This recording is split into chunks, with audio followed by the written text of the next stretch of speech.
Hello, I'm Professor Sagewell, and today we're diving into one of the most chilling shifts in human history. World War I didn't just change borders, it changed the very nature of war itself. Before this war, most people imagined battles with swords, horses, and bravery.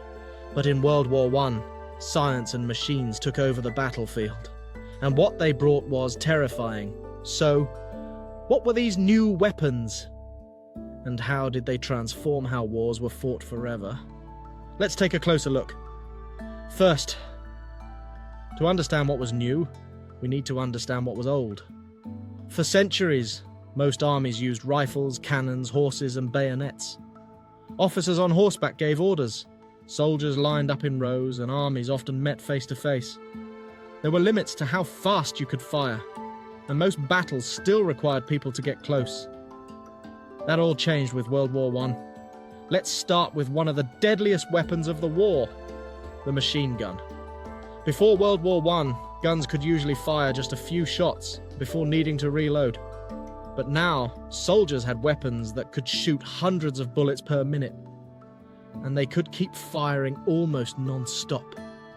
The most famous model was the Maxim gun, a heavy weapon operated by several soldiers, usually placed behind sandbags or on a tripod. It was so powerful it could wipe out a line of soldiers in seconds. That's why it became nearly impossible to cross open ground. Any charge would be mowed down. Armies had to dig trenches just to survive. Machine guns turned wide open battlefields into deadly zones of mud, fear, and stalemate. Next came a weapon that shocked the world: poison gas. It was invisible, silent, and deadly. Instead of bullets, this weapon attacked your lungs, your eyes, and your skin. The first major gas attack was in 1915. German soldiers released chlorine gas that drifted across the battlefield. It burned soldiers' throats, blinded their eyes, and left many gasping for air. Soon, both sides were using gas.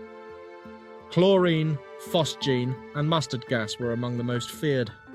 Mustard gas could cause painful blisters and take days to kill. To survive, soldiers wore gas masks. They were bulky and hard to breathe through, but they saved lives, if you got them on in time.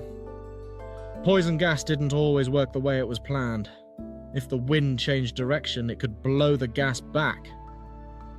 And once gas entered the trenches, there was no safe place. Then came one of the most surprising inventions of the war: the tank. At first, people thought it was a joke, a metal box with treads. But it changed everything. Tanks were invented to cross trenches and barbed wire. They had thick armour, big cannons, and could roll over rough ground. The British used the first tanks in 1916 at the Battle of the Somme. Early tanks were slow and broke down often. But they terrified enemy troops. Just the sound of a tank approaching, metal clanking and engines roaring, could send soldiers running. Tanks were hard to stop. Bullets bounced off them. Only big artillery could destroy one. By the end of the war, tanks had become stronger, faster, and more reliable. And while the ground war was brutal, a new kind of battle was happening in the skies. World War I was the first war where airplanes played a major role. At the start, planes were mostly used to spy. Pilots flew over enemy lines to take photos and report troop movements, but it didn't take long before they started carrying weapons.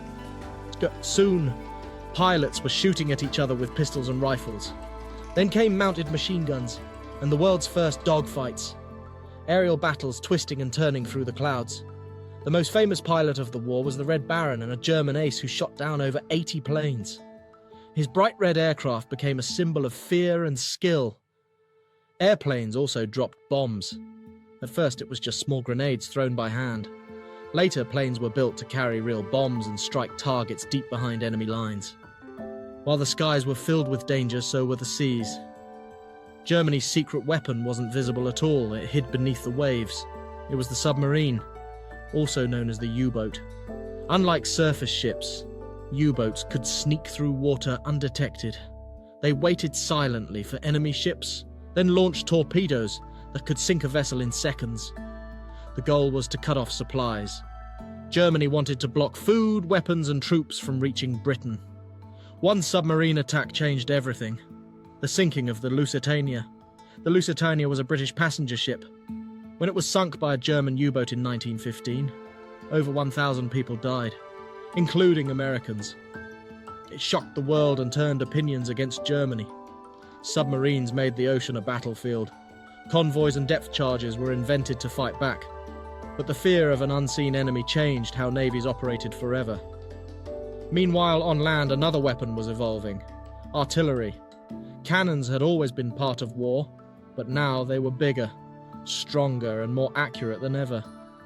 Giant guns like the German Big Bertha could fire shells over 9 miles. The shells exploded with enormous force, digging craters and shattering trenches. Some artillery pieces were so large they had to be moved by trains. Shelling often lasted for hours. A terrifying, thunderous rain of metal.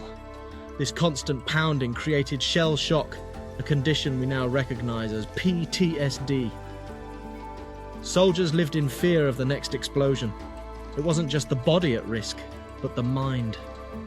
World War I became known as the First Industrial War. Factories didn't just make tools and goods, they now mass-produced weapons. Everything from bullets to airplanes rolled off assembly lines. Entire nations focused their economies on war. Men went to fight, while women worked in munitions factories. Civilians played a huge role in keeping the war machine running. Even farming and food production changed. Armies needed millions of meals a day. Tin cans, portable stoves, and powdered milk were all invented or improved during the war. World War I was not just soldiers versus soldiers. It was nation versus nation, a total war. And the weapons built for it would change the world forever. Let's take a moment to review. World War I introduced powerful new weapons that changed how wars were fought. Many of them were used for the first time, with terrifying results. We saw the rise of machine guns, deadly and fast. Poison gas, invisible and painful. Tanks, slow at first but powerful. And airplanes, bringing combat to the skies. Submarines brought silent destruction at sea. New artillery rained down from miles away, and entire nations turned their factories and workers into tools of war. Now it's time for a quick quiz. Let's see what you remember. Question 1. What weapon could fire hundreds of bullets per minute and made crossing open ground nearly impossible? Answer the machine gun. Question 2. Which weapon attacked a soldier's lungs, eyes and skin, often floating silently through the air? Answer poison gas. Question 3. What armoured vehicle could roll over trenches and barbed wire? Answer the tank. Question 4. What kind of underwater weapon did Germany use to sink ships like the Lusitania? Answer the submarine or U-boat. Question 5. Which new technology was first used mostly for spying, but later for aerial dogfights and bombing? Answer the airplane. Well done, recruits. You're on your way to becoming a military historian. Here's a classroom discussion question for you. Which WWI weapon do you think had the biggest impact on how future wars were fought? And why? Let us know what you think in the comments. Thanks for watching this episode of The Curious Professors. If you enjoyed learning about World War I weapons, make sure to like this video, subscribe, and ring the bell so you don't miss what's coming next. I'm Professor Sagewell, and I'll see you next time, where curiosity leads the way.